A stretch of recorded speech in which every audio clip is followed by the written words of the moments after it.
안녕하세요. 사랑하는 성도 여러분, 반갑습니다. 새로운 한 주간이 시작이 되었습니다. 부활의 주님이 우리와 함께 하십니다. 우리와 함께 하시는 주님을 찬양합니다. 기도합시다. 하나님, 오늘도 저희들에게 또 새날 새 주간 주셔서 또 감사와 기쁨으로 삶을 맞이합니다.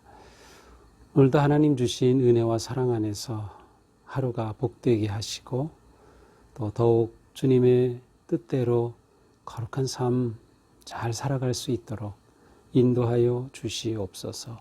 예수님 이름으로 기도합니다. 아멘.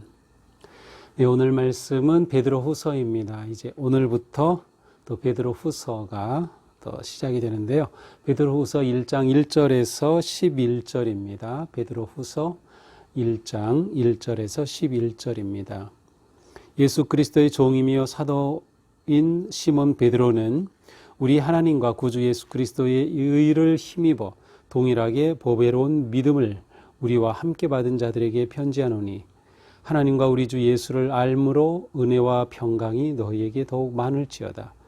그의 신기한 능력으로 생명과 경건에 속한 모든 것을 우리에게 주셨으니 이는 자기의 영광과 덕으로서 우리를 부르신 이를 알므로 말미암음이라.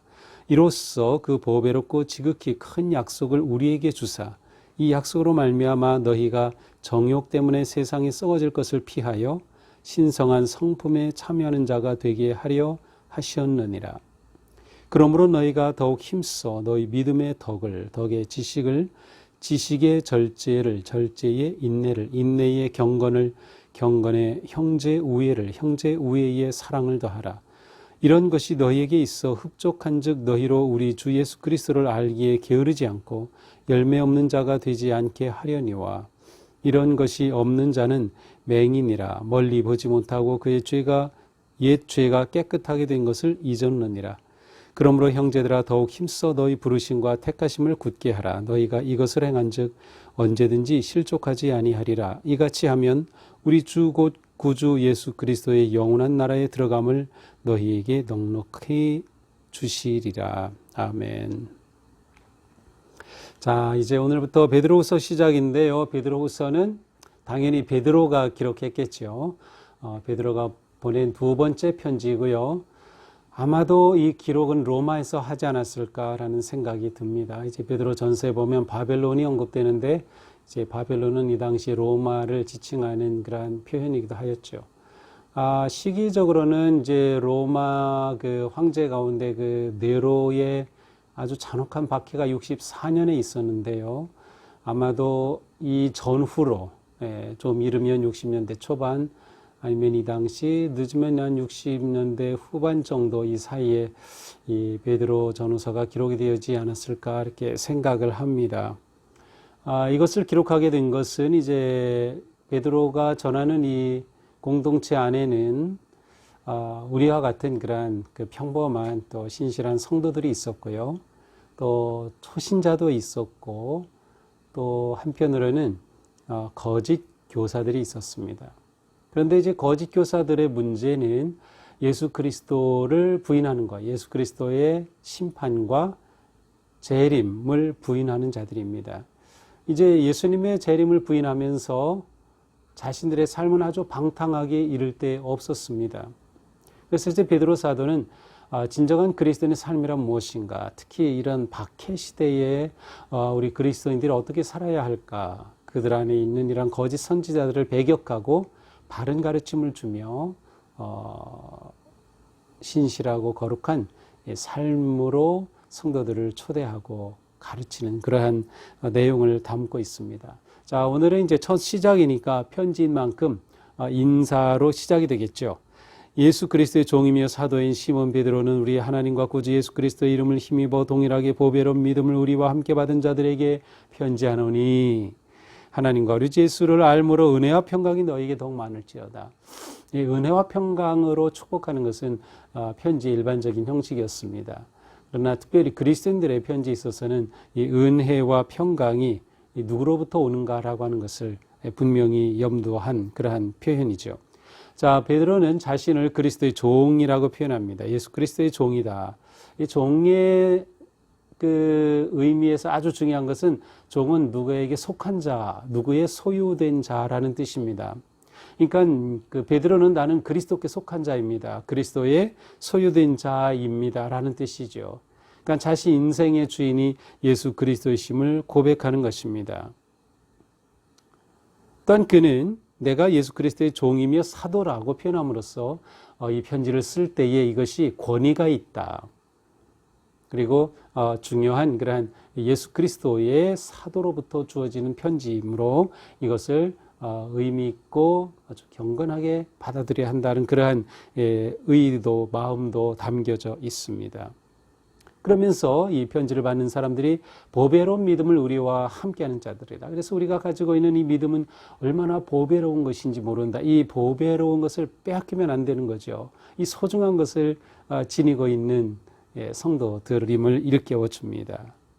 자, 3절입니다. 그의 신기한 능력으로 생명과 경건에 속한 모든 것을 우리에게 주셨으니 이는 자기의 영광과 덕으로서 우리를 부르신 이를 알므로 말미암음이라. 자, 하나님께서는 예수 그리스도를 통하여서 신기한 능력으로 생명과 경건에 속한 모든 것을 우리에게 주었습니다. 이 생명이 곧 하나님과의 관계에서 오는 것이죠. 하나님과의 관계를 통하여 참된 생명이 우리에게 옵니다. 그래서 경건에 속한 모든 것을 주셨다. 경건은 우리에게 생명을 주신 하나님과의 관계 속에서 하나님께 헌신하고 충성하는 삶을 말합니다. 그러니까 우리에게 생명의 주인이신 하나님, 그리스도를 통하여 우리에게 생명이 주어졌고 또 이 생명을 지닌 자로 하나님께 헌신하며 살 수 있는 이 모든 것을 우리에게 주셨다는 겁니다.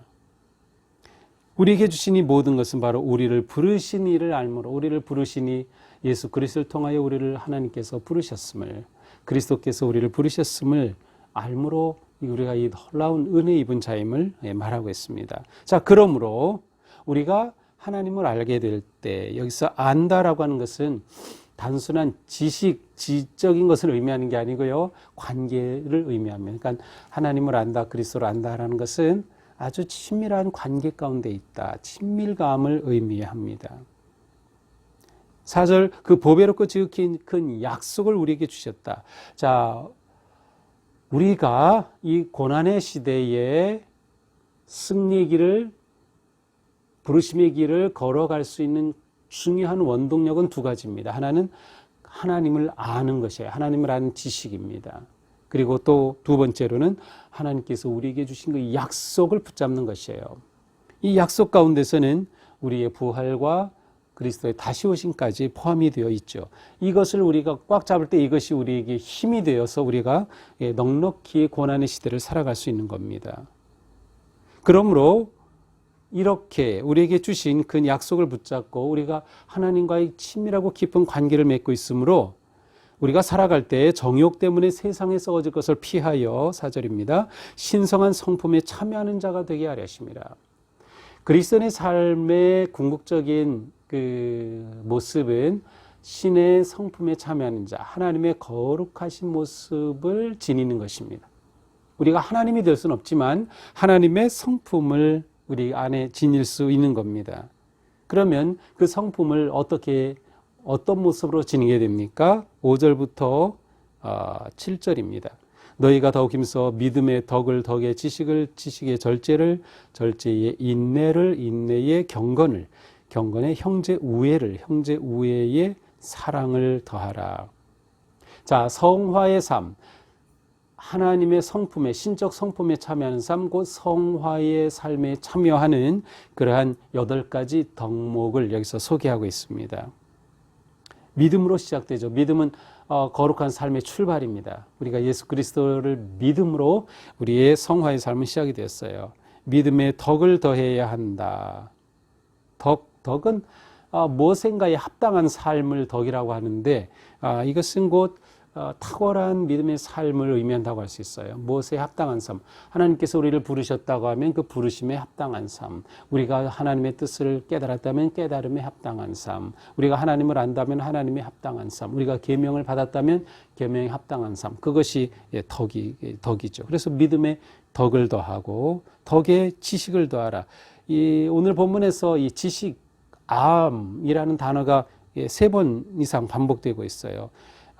부르신 이를 알므로, 예수를 알므로, 그리스도를 아는, 하나님을 아는 이 지식이 우리를 거룩한 성화의 삶으로 이끌어줘요. 그것이 우리의 삶의 지침과 기초가 되기 때문이죠. 이 절제의 인내를 우리는 이 믿음의 삶을 끝까지 인내해야겠죠. 그리고 인내의 경건을, 그래서 경건은 관계에 충실한 겁니다. 그러니까 하나님과의 관계에 충실한 것, 그 관계를 잘 지켜나가는 것. 경건의 형제 우애를, 우리가 서로 그리스도인으로서 형제 자매를 서로 사랑하는 것, 형제 우애의 사랑을, 이 사랑을 좀 더 확장하여서 서로 사랑과 하나님과 온 세상을 향한 사랑의 삶으로 나아가는 것. 이것이 성화의 삶의 8가지 아름다운 덕목이죠. 자, 이렇게 이 말씀을 주시면서 우리가 이러한 거룩한 열매를 맺는 삶을 살아야 함을 말하고 있어요. 우리 주 예수 그리스도를 알게 게으르지 않으면서 열매 없는 자가 되지 않게 하려니와. 그리스도를 알므로 우리에게 열매가, 바로 성화의 열매죠. 열매가 있어야 됨을 말씀하고 있습니다. 이런 것 없다면 우리는 마치 인생을 멀리 볼 줄 모르는 그러한 시각장애인과 같다, 이렇게 말해요. 멀리 본다는 것은 무엇이에요? 하나님께서 모든 것을 다스리시고 심판하시고 다시 오실 것까지, 종말을까지도 우리가 우리 인생을 멀리 내다볼 때 우리의 경건의 삶을 바르게 살아갈 수 있는 것이죠. 10절 11절 그러므로 형제들아 더욱 힘써 너희 부르심과 택하심을 굳게 하라. 그렇습니다. 우리를 불러 세우신 그 부르심 굳세게 택하심을 굳게 해야 합니다. 너희가 이것을 행한 적 언제든지 실족하지 아니하리라. 이같이 하면 우리 주 예수 그리스도의 영원한 나라에 들어감을 너에게 넉넉히 주실 것이다. 결국 우리가 최후의 승리의 영광을 얻게 되는 거죠. 진정한 성화의 삶을 완성하게 되는 것입니다. 자, 오늘 이 말씀을 통해서 우리는 무엇보다도 믿음의 삶이 무엇인가를 좀 생각하게 됩니다. 믿음의 삶은 하나님의 성품을 닮아가는 지니는 삶이고, 이것은 곧 성화의 삶이다. 이것은 무엇을 말해줍니까? 우리의 믿음의 삶은 구원받음이 끝이 아니라 진정한 믿음의 삶은 삶의 과정이라는 것이에요. 그리고 이 과정 가운데 구체적인 일상 속에서 열매를 맺는 삶이 우리의 진정한 영적인 삶, 믿음의 삶이라는 거죠. 이것은 정말 중요합니다. 특별히 이 시대에 코로나로 고통과 두려움과 어려움이 있는 이 시대에 우리가 이 상황 속에서 어떻게 일상 속에서 우리가 만나는 사람들에게 진정한 사랑을, 형제 우애를, 돌봄을 베푸며 살 수 있을까? 이것이 우리의 영적 삶이에요. 그러니까 우리의 영적인 삶을 아주 극히 제한해서는 안 돼요. 단지 모여서 함께 예배하는 것만으로 제한해서도 안 되고, 성경을 읽고 묵상하고 또 말씀을 공부하는 것으로만 제한해서, 이것은 우리에게 정말로 중요하고 기본적인 것이지만 우리의 영적인 삶은 과정이며 일상의 삶과 연결이 되어 있다는 것이죠. 이렇게 살아감으로 우리는 마침내 주님께서 다스리시는 영원한 나라에 들어감을 누리게 될 것입니다. 그러므로 우리는 현재의 하나님의 삶을, 하나님 나라를 누리고 다가올 나라를 기대하고 주님의 선하신 통치하심을 더욱 의지할 수 있습니다. 믿음으로 시작한 우리의 이 믿음의 삶, 하나님 예수 그리스도의 인격과 가치를 닮아가는 삶이 되고, 하나님을 아는 지식에 더욱 풍성하며 서로를 향한 사랑의 삶에 헌신함으로 오늘 하루도 기쁨이 넘치는, 또 거룩한 열매가 맺히는 그러한 하루가 되기를 주님의 이름으로 축복합니다. 네, 기도합니다. 하나님, 오늘도 저희들을 사랑하여 주셔서 주님의 은혜와 사랑과 능력으로 풍성하게 하여 주시니 감사합니다. 저희들의 삶은 믿음으로 구원받은 것으로 끝난 것이 아니라 일상 속에, 과정 속에서 하나님의 성품에 참여하는 거룩한 성화의 삶의 길임을 보았습니다. 주님, 오늘 우리 모두가 이렇게 거룩한 길 걸으며 거룩한 열매 맺도록 성령님 도우시고 인도하여 주옵소서. 예수님 이름으로 기도합니다. 아멘. 네, 오늘도 복된 하루, 거룩한 하루가 되기를 축복합니다. 사랑합니다.